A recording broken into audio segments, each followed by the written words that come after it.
Controversy surrounding the planned mosque just blocks from Ground Zero in New York City. Now, as this debate rages, it may surprise you where some voices are coming down on the issue.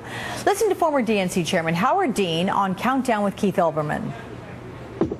65% of the people in this country are not right-wing bigots. Some of them really have deep emotional feelings about this, and I think we at least ought to respectfully hear them and sit down with Muslim Americans and with some of the people that object to this and have a thoughtful, reasonable dialogue and see what comes out of it. And in order for it to be a fair, thoughtful, reasonable dialogue, you have to be willing to move. And the feelings of people who lost family there, of New Yorkers, and of tens of millions of Americans. As Howard Dean said, two-thirds of the country is saying, please don't put the mosque there. I mean, you don't put a nice Japanese shrine on Ford Island in Pearl Harbor next to the overturned Arizona. You just don't do it. Okay, so Keith, weigh in on the sensitivity issue before I get you to give a political calculation here. I mean, yes, constitutionally there is the right, but sensitive speaking. Well, I don't really think that the sensitivity issue is really being played correctly in the media here, because yes, there are some sensitivity concerns. I lived in New York on the day when the September 11th attacks took place.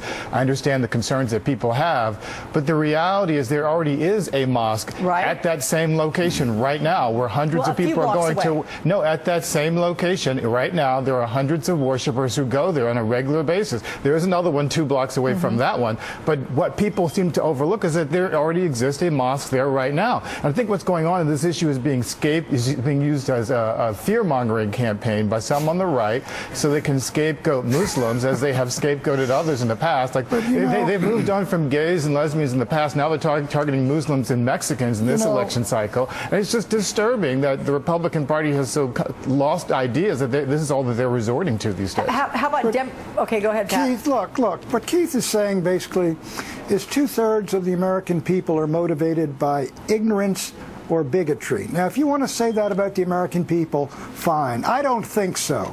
I think a lot of the passions and feelings are justified. I think a lot of the thoughts are justified.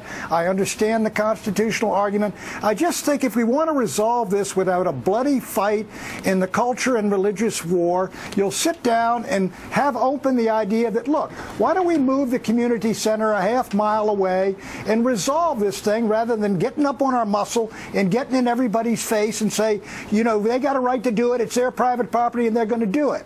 Well, why not a quarter of a mile? Why not an eighth of a mile? Who gets to decide exactly what the mileage difference is, you know, Pat? I'll tell you who decides. The people decide in a negotiation, a talk. I have no problem with discussions. I think Howard Dean is correct about that. There do need to be some sort of discussions between people on the different sides to talk about this and to calm down the fear-mongering that's been going on about this.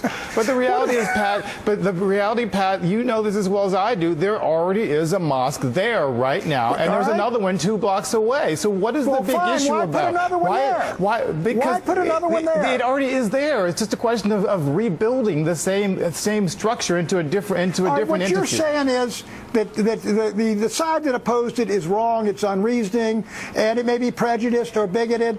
But look, it's two-thirds of the country. No, two-thirds of the country relax and negotiate on the thing, for heaven's sakes, unless you want to fight where you'll get clobbered. How about this? Because we're not going to settle this issue right here. Keith, I want your perspective on how much this may hurt Dems in the midterms. I mean, you look what Howard Dean was saying. He's saying, look, we're not one cohesive voice here. Well, I mean, he's right. There is no single voice within the Democratic Party about this. I mean, Howard Dean and Harry Reid have both spoken out sort of concerns about this mosque.